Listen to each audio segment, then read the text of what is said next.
Good afternoon. Your Excellency, the Chair has thanked you, but I think as a CEO, I also have to thank you again, because by accepting to host us here, there are three things that comes out of you.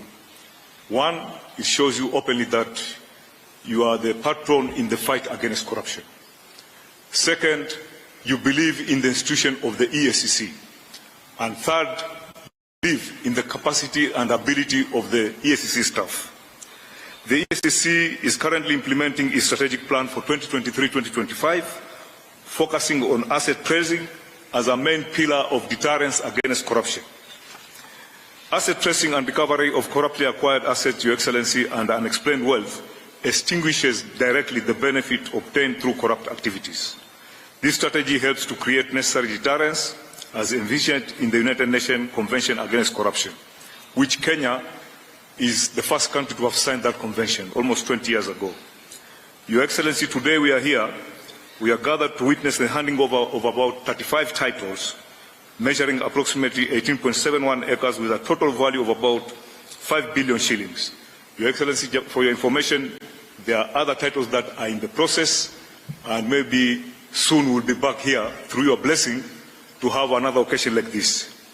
In this one, Your Excellency, item number 1 is property in Kisumu municipality, measuring about 2 acres, which is about 1.8 acres, belonging to the judiciary.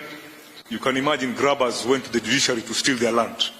They were very daring, but we managed to recover this piece of land, which is worth 1.4 billion shillings. This is part of the property that is housing the Kisumu Law Court.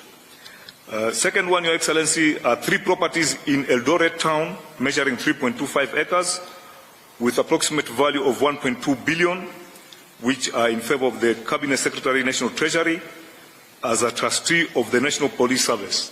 Same grabbers were daring enough to go and grab land belonging to the police. But we managed to recover this, and these are 3 pieces of land worth 1.2 billion. Your Excellency, there is also 1 property in Kilimani area, measuring almost half an acre, which is worth 700 million. This plot, as Nairobians, we know it. If you know Upper Hill Medical Center, there's an empty plot there which used to be part of Kenya School of Law. It was grabbed and we have recovered it. It's a very prime plot, worth 700 million. Then we have a property in Eldoret municipality measuring 1 acre, which has an approximate value of 700 million, which it belongs to Uasin Gishu Referral Hospital under the county government of Uasin Gishu. Then we have 13 amalgamated plots within Kisii municipality. We have 13 properties measuring a total of 8.0 acres, 06 acres, valued at 300 million, which belongs to the State Department of Housing and Urban Development. The 4 properties in Bungoma, 2 properties are in Kakamega, 3 properties are in Kisii. Then we have 1 property in Kabarnet, 1 property in Nakuru municipality, and 2 properties in Kitale. 15 parcels of lands belonging to the county government of Kisii, measuring, about 3.41 acres, and the approximate value is 135 million. I will stop here a little bit, Your Excellency. People have viewed Eacc as anti-governance, that we are just after hunting governance. We are not hunting governors, we work with governors. This recovery was done because the governor then of Kisii walked into our office and officially complained that some pieces of land have been grabbed, and we assisted. So we are telling governors to go and tell your colleagues, if you have land that you think has been grabbed and you want to come to Eacc, we'll make sure there's no media coverage, because the media sometimes, when they see a governor at Eacc, they conclude there's something bad. Sometimes you may be having something good for the county. Then we have 1 property in Nakuru municipality, belonging to the county government of Nakuru, measuring about half an acre, which is worth about 100 million. Your Excellency, in addition to the recovered immovable properties, the Commission also recovered cash assets totaling 511,365,927 belonging to various organizations. Eacc recovered 361,395,356 and remitted to the National Treasury Consolidated Account Fund The money was recovered from individuals who had irregularly acquired public properties. And the second one is that 79,292 shillings for the Kenya Ports Authority Retirement Benefits Scheme. The money was recovered from a law firm. We didn't want to mention the law firm because we know legal fraternity sometimes can be very sensitive. We don't want to damage somebody's image or whatever. Then we have recovered 70,677,700 shillings for Kenya Medical Research Institute, that is KEMRI Retirement Benefit Scheme. This money was recovered from an individual after a civil process. Your Excellency, as we conclude, I wish to humbly mention to the Commission that the Commission has put in place effective measures for prudent utilization of resources allocated to its operation. However, more can be done. The Commission is faced with quite a number of challenges, among them inadequate resources, and the Chairman has talked about it. Your Excellency, we have an established, approved workforce of 1,508 staff. In the last 6 years, we have just been staggering at half of that level. We have 780 staff, and we believe that the CS Treasury is here. We know the country is facing a lot of financial challenges, but at least give us a little bit like medicine each financial year, so that at least we recruit 50, 100 people, 50, 100, and then we'll be able to meet our target. On top of that, we also have a challenge that this Commission loses very good staff. Very good staff. They leave the Commission because since 2004, Your Excellency, it may not be the right thing to talk about. I know we are having a lot of financial problems, but the Commission since 2004, the SRC has refused to review the salary of the Eacc because they say already compared to the public service, the Eacc, we are overpaid.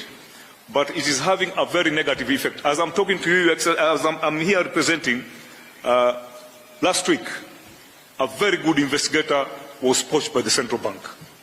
So this is what is happening, and I think SRC needs to be told that they should be a little bit lenient to Eacc. With your kind permission, Your Excellency, I request you to hand over the title deeds and checks of the recovered assets.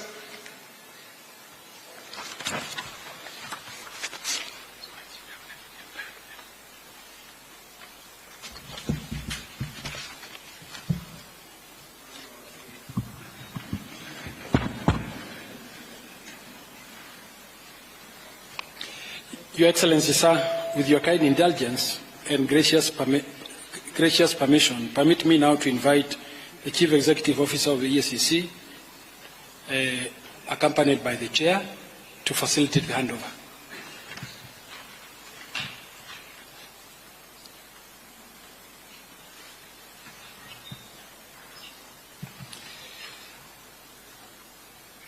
Sir, permit me now to invite Your Excellency to take your place at the arena for the handover of the recovered assets back to state through various public institutions. Sir, the first beneficiary is the National Treasury. I now invite the Honorable CPA John Mbandi, EGH, Cabinet Secretary for the National Treasury and Economic Planning.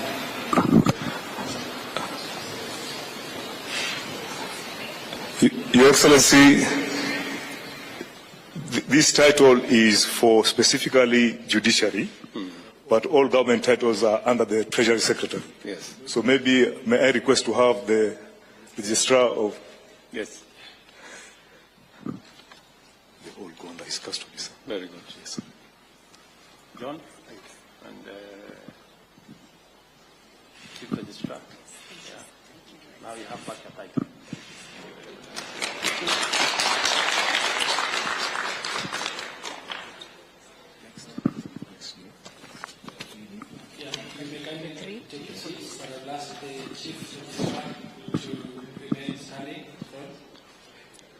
Your Excellency. Your Excellency, sir, the next beneficiary is the State Law Office. Permit me now, sir, to invite Honorable Casco, EGS. Your Excellency, this is the plot at Kilimani, next to Upper Hill Medical Center. Okay. AG. You have some land there now. Thank you very much.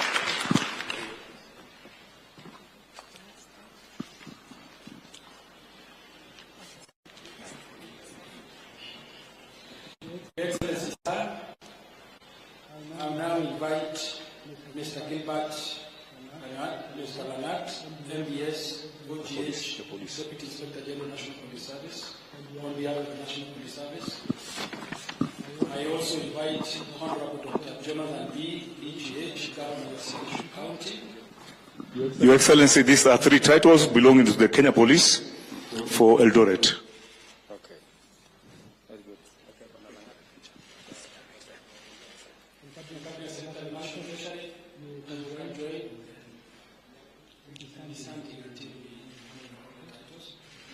I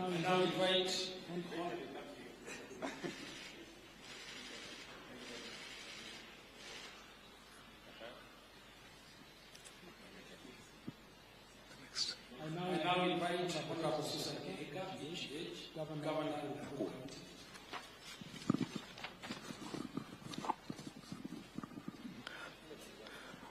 Your Excellency, this is a plot within Nakuru town, which belongs to the county government. Oh, the county government. Yes. You have some land for the county.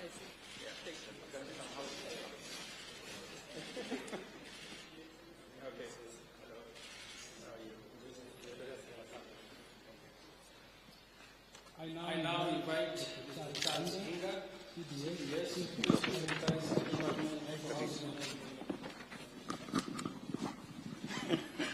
Your Excellency, these are 13 titles for different places within the country that belongs to the national housing. Very good.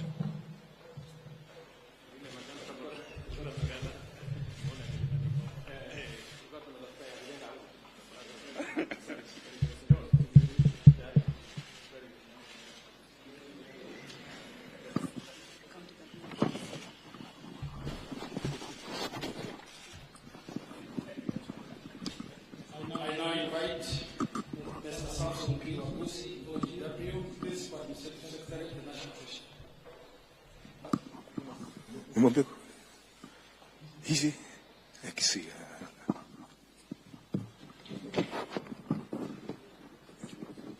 Very good. Good. Very good. You have some money here.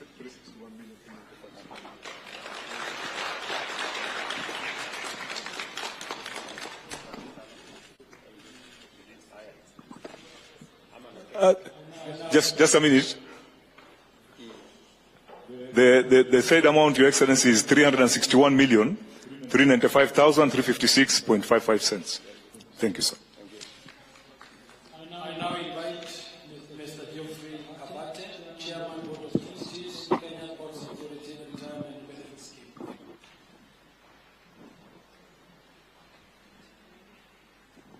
Okay. Your Excellency, this is 79,292,871.25 cents.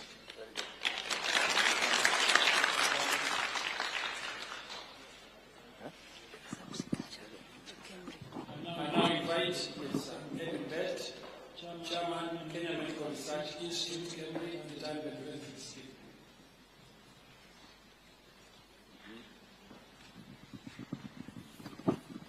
Your Excellency, this one is 70,677,700 shillings.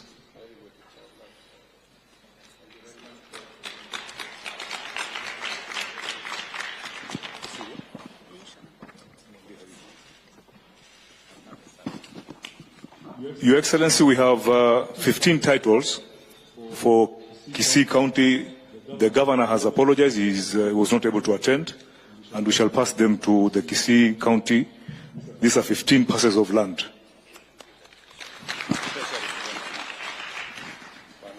This is the county.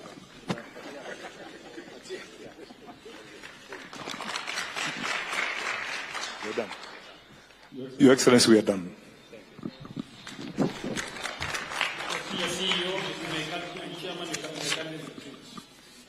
Your Excellency, sir, it is now my distinguished honor and high privilege to invite you, sir, to deliver your keynote address as we mark this monumental milestone in the war against corruption.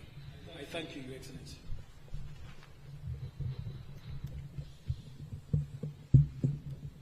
Thank you very much.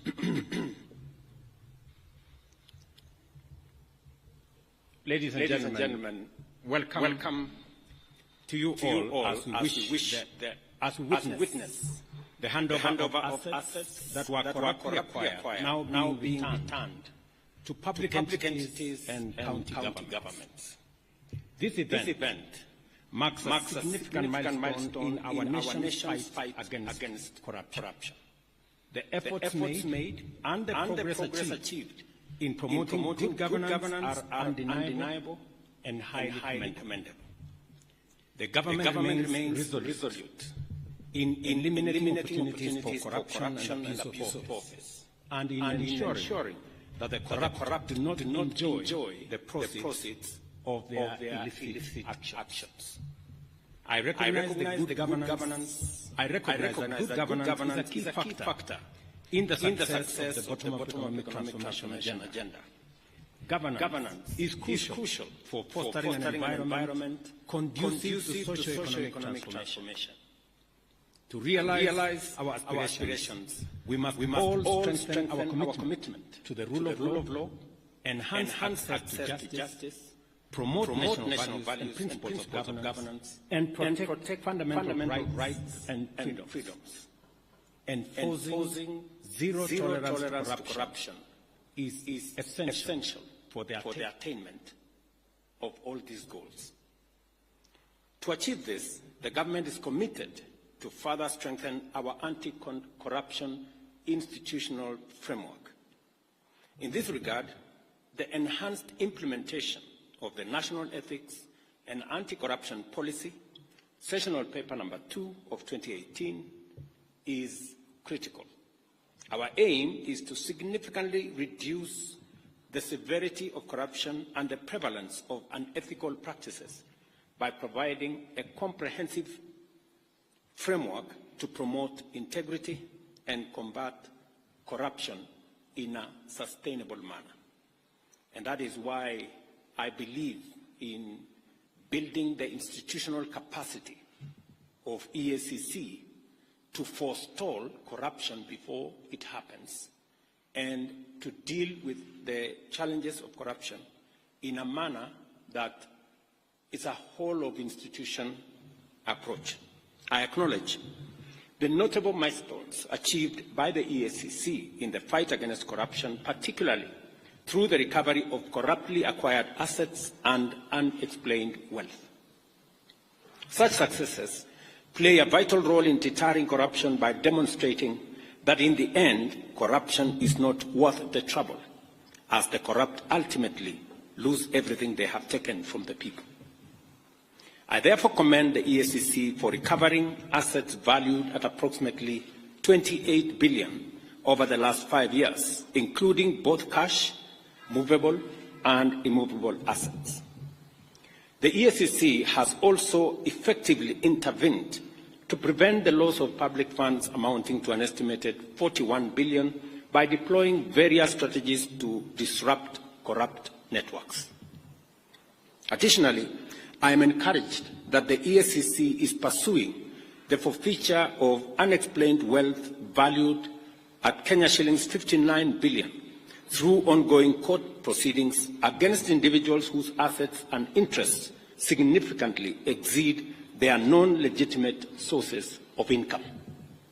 And I want to encourage EACC to expedite and also ask the judiciary to expedite these processes so that public resources and public assets can be recovered. As we witness the handover of public assets recovered by the EACC on behalf of various public institutions, I urge the beneficiaries to establish robust mechanisms to protect these assets and prevent further illegal acquisition. The recovered land is located in various parts of the country, including Nairobi, Kisii, Nakuru, Bungoma, Kakamega, Uasin Gishu, and Kisii counties. I would like to take this opportunity to express my profound gratitude for the ongoing development of affordable housing in Nairobi City's industrial area off Enterprise Road. This development is taking place on land recovered by the Eacc, and the beneficiaries will be many Kenyans who deserve economic inclusion. This land, measuring 21 hectares, had been unlawfully taken from the Meteorological Department by private individuals. The recovery of such assets reaffirms Kenya's commitment to upholding the Constitution and fulfilling its obligation as a member of the international community under the United Nations Convention Against Corruption. Ladies and gentlemen, corruption is a serious threat to our nation. It undermines service delivery, weakens public policy, compromises the public interest, and erodes our institutions, depriving the government of capacity to secure the country and deliver development. Corruption endangers all of us, both individually and collectively. As I have previously committed, we are working on a series of amendments to present to Parliament aimed at promoting accountable leadership and integrity in governance. Among these is the proposal to the Evidence Act and the Criminal Procedure Code, along with other relevant legislative updates to statutes concerning corruption. These amendments will expedite the investigation and prosecution of corruption and economic crimes, ensuring that such cases are concluded within 6 months. I made this commitment, and the Attorney General is seized with the necessary work that will go into us engaging Parliament on the amendments to achieve this aim.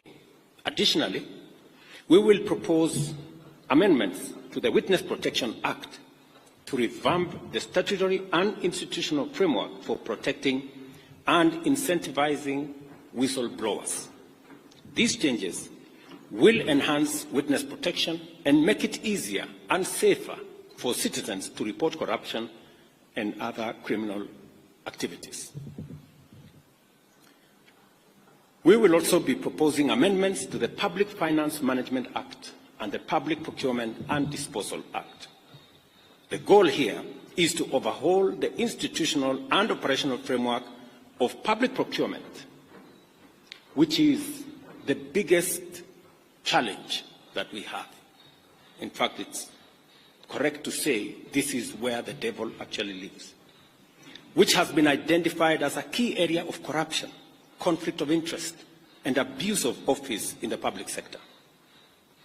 These amendments aim to deploy digital infrastructure to create an open, transparent public procurement platform, allowing real-time, end-to-end public visibility of the entire process, from advertisement to contract award.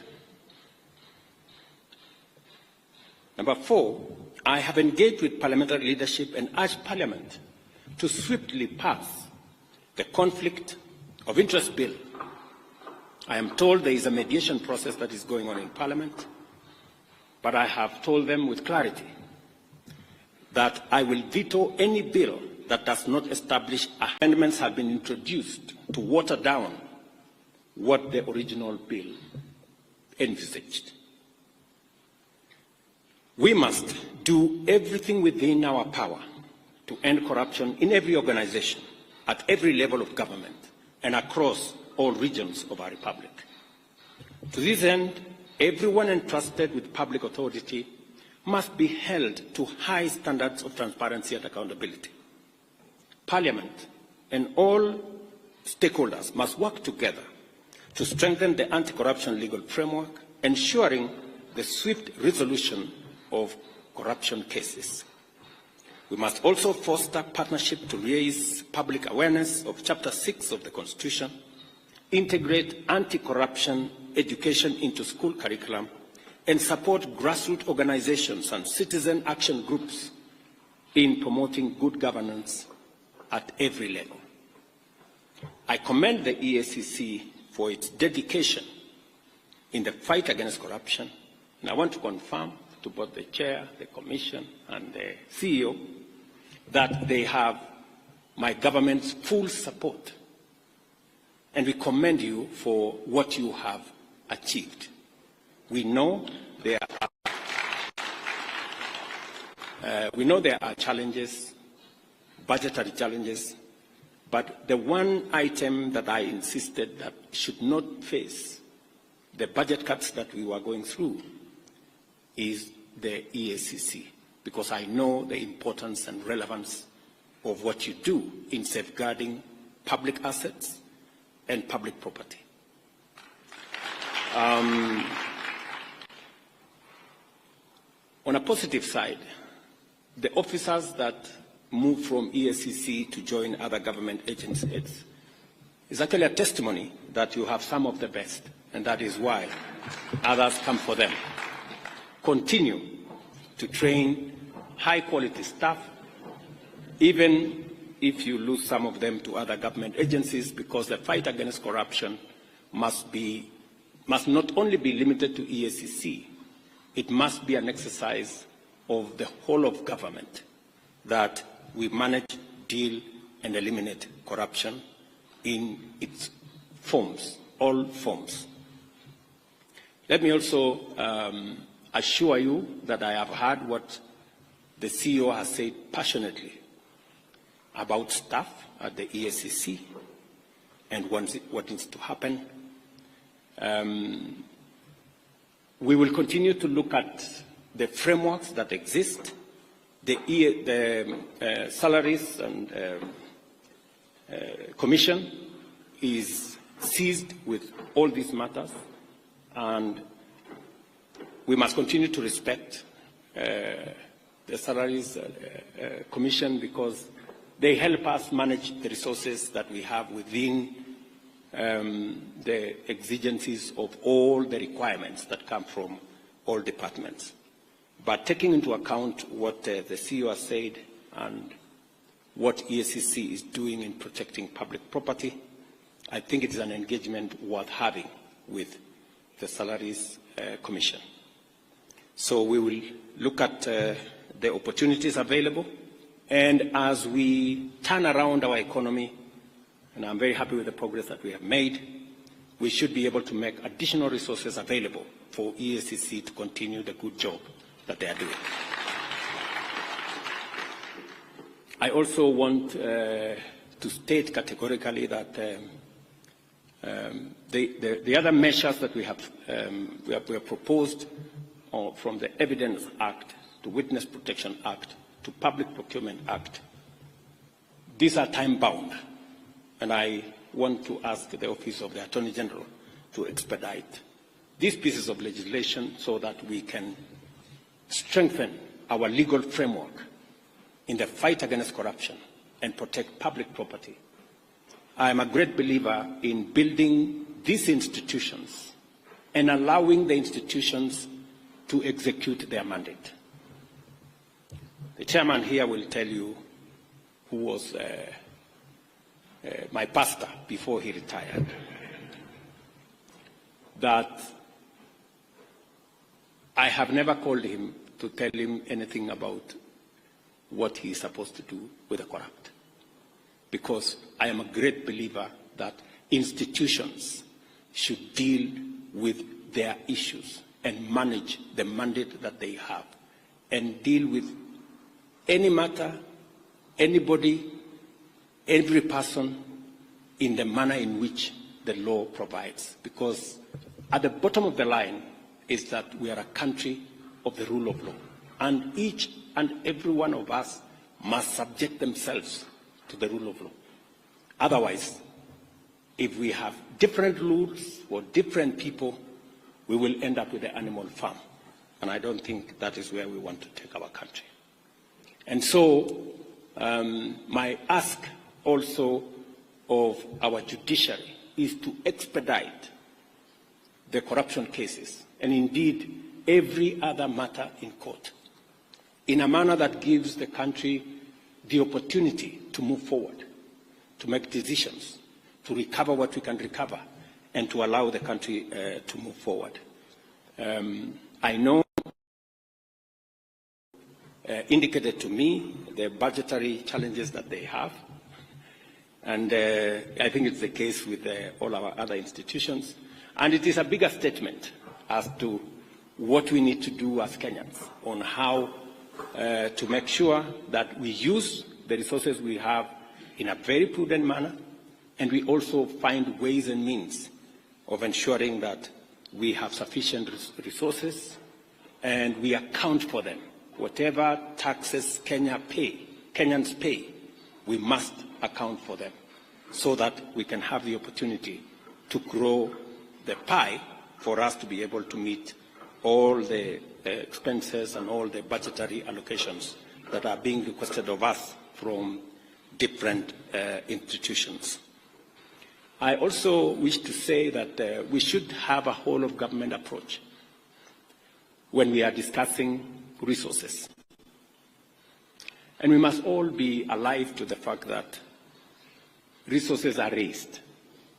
And so we must all contribute to making sure that we have the requisite resources to be able to meet all the needs and the requirements of all the institutions that support our governance structure and provide the resources for the development of our country. I am very confident that working together between the judiciary, the legislature, and the executive, as we have undertaken, we should be able to move the country pretty fast into the next level. So again, I commend Eacc, and I want to assure them that we will continue to undertake necessary reforms to strengthen oversight institutions and improve service delivery to all the people of Kenya.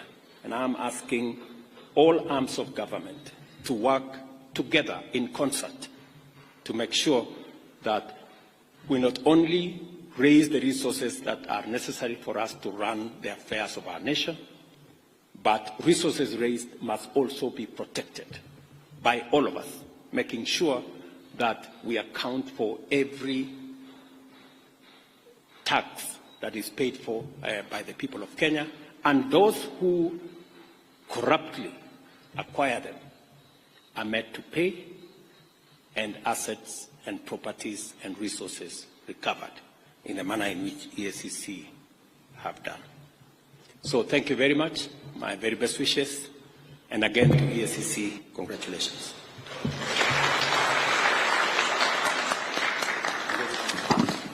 Thank you, Your Excellency. There is a handover of a plaque, and at this point I'll invite the CEO and the Chair to hand over the plaque to His Excellency the President. As mentioned by the CEO, as the patron and a champion in fighting corruption, it is a plaque that is indicative of the support you have given as the President of this great nation. Wonderful. May we take our seats, please? Let's kindly take our seats. Your Excellency, with your permission, would like to seek your indulgence for 2 photo opportunities so that we may immortalize this function. And I'll kindly request that the Chair and the CEO please join His Excellency for this photo. And I'll also invite the Commission to come and join in the first photo. The Commission, kindly. Or the Commissioners.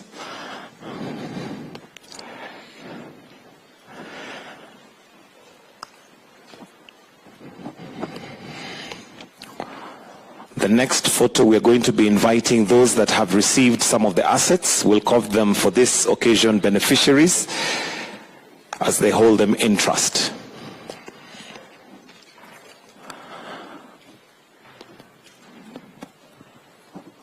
May I now invite, while you still remain there, may I invite all those who've received some of the assets, all those who've received assets, kindly, if you may now join His Excellency.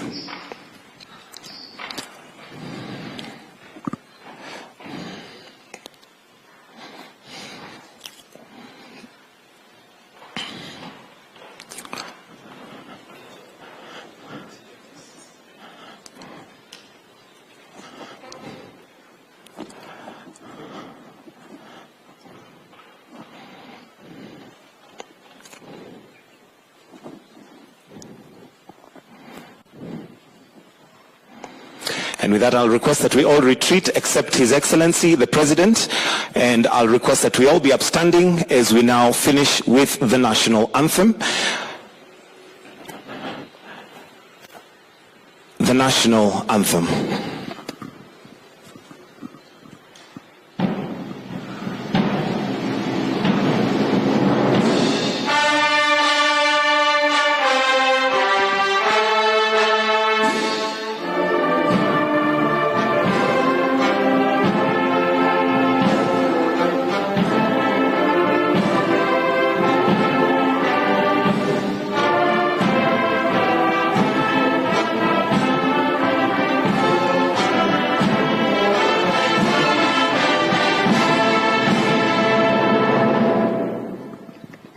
Thank you, Excellency. That brings us to the end of this ceremony. Thank you.